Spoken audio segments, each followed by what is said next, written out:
Yes, I'm Kristina from Leafy Luster, and today we are going to make some babies. As you saw, I have a Neon Pothos that is very desperate for some attention and maintenance, so she is going to get a haircut today and I'm going to make a ton of propagations. But first, we have something to celebrate today, because we've got our first official cooperation on this channel. Little dance party.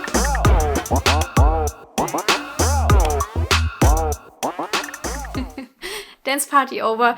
This is a very big step to my dream of becoming a plantfluencer. So let's give it up for Ana Luisa. They are not only angels for partnering with a small channel like mine, but they also make gorgeous jewelry in a carbon neutral manner, which is pretty cool. As you guys know, I love to do my hair and makeup and dress up a little bit every time I film. Why not finish it up with some beautiful jewelry on top? I was able to choose 3 pieces from their huge collection of gold and silver jewelry. I tried to put together a little matching set. The first thing that immediately caught my eye were these earrings. So we have a moon on one side and then a star on the other side. I just love this celestial theme. I feel like a witch, and it also reminds me a little bit of Sailor Moon, but it's very cute. To stick with the celestial theme of the look, I chose this necklace right here. To me it looks like a star constellation, so I feel like it's very fitting. And then lastly, I chose this ring right here. It's very dainty and sparkly,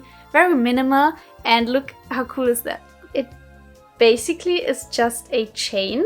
It is so light, you're not even going to notice that you have something on. So these are the 3 things. I feel like they fit so well together. The whole look is very subtle. You could easily wear this to work or uni or school. It's not overpowering, but it still is very cute. If you want to check out Ana Luisa, it will be the first link down in the description box. It's Valentine's Day soon, so maybe you want to find something for a loved one, or maybe you want to practice some self-love as well, so definitely check them out. With this said, let's jump right into the propagation part of this video.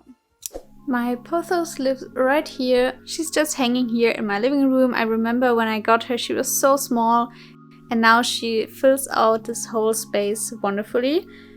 But you will see the issue down here. I'll just never came around to either cutting it or let it trail somewhere else. We need to do something about that.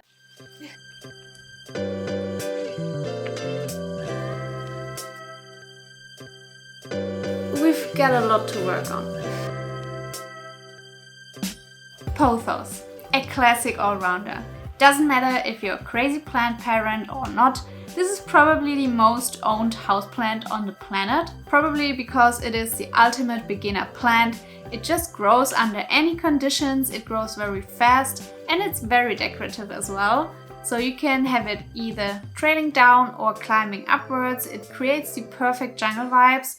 And I guess that's why everyone and their mom has this plant. The only issue, since it's such a fast grower, it requires regular maintenance, so you either need to chop it regularly or style it accordingly. As you can see, I was procrastinating on this problem for quite a while, so I finally need to tackle it. Initially I was planning to trail it across the ceiling, but I couldn't find a way to do it properly. We are entangled. Help. We are meant to be together forever, I guess. How? Let's gather the tools.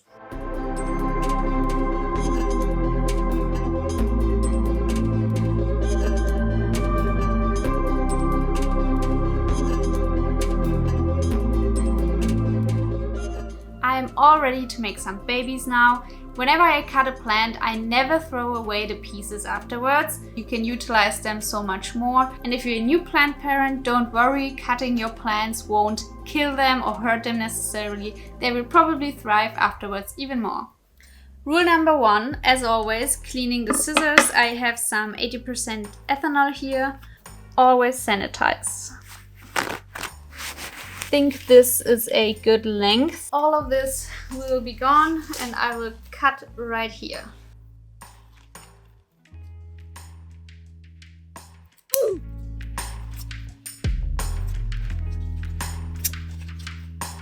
Ta-da! We've got the first cutting.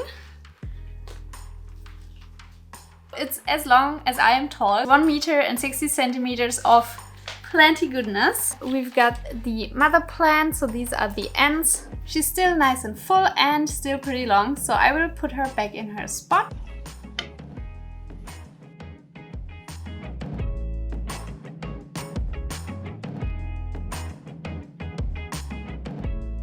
I will start taking the cuttings now. If you're wondering where to cut your plant, you will just have to look out for the nodes. The nodes are the parts where the leaves are growing from. You will already see a few aerial roots. You can already see this little white bump here. This is the auxiliary bud, and from there you will get the new growth after you cut it.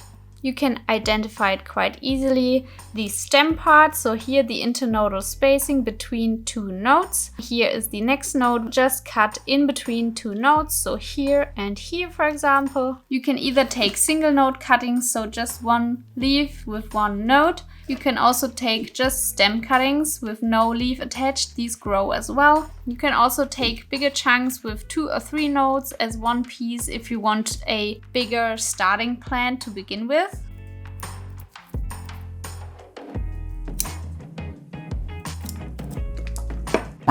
Look at this piece. I'm so sorry I treated this plant so badly.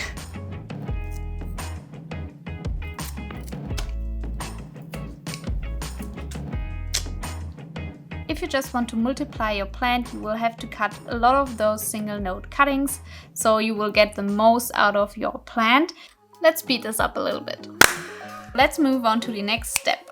Ta-da! You just need water and a jar. You can just use your regular tap water, you don't need any plant hormones or anything. Just take your cuttings and boom. Wait a few weeks and you've got a new plant. Congratulations. I'm going to get to it and put all those cuttings in water now.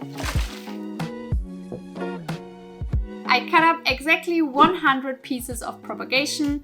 These are a little bit bigger. And then those are all single node cuttings. You can store a lot of cuttings in just 1 jar of water and it will be fine. If you would pot them up immediately into soil, you will have to have more space to keep them. Now that we have all our new babies here, what are the options? What can I do with them? I told you not to throw them away, so here is what I typically do. Number 1, you can keep bigger cuttings, put them into a vase in water and just decorate your home with it, and it will be good for a while in water. You don't have to fertilize it if you don't plan on keeping it this way. As soon as they die, you could replace them. Number 2, with those single cuttings, I will typically wait until they root in water, pot them up into soil and then eventually sell those. You can make quite good money even with uncommon plants. I have a video on that right here if you're interested. Number 3, obviously you can also just gift them either to your family, friends, or just put them up for free on eBay or Facebook. Number 4, I like to have backups of plants. So if I worry a plant might die in the future, I like to make a second plant out of some propagations in case one of them dies. Number 5, obviously you can use those propagations to replant them into the same pot of the mother plant and just make it more full and luscious and beautiful. So I will probably do all of the points mentioned with my cuttings. I will replant some, sell some, gift some, the whole shebang, but I'm really happy I did it. The plant looks so much better in her old spot now. I won't trip over the plant anymore. I think we have successfully completed the mission. If you want your propagations to succeed, then definitely keep them in a bright, warm and humid place. This will increase your success rate a lot. With this said, remember to check out Ana Luisa with the link in the description. I will leave you with this video right now to watch next, and I will see you next time. Until then, enjoy your plants and goodbye!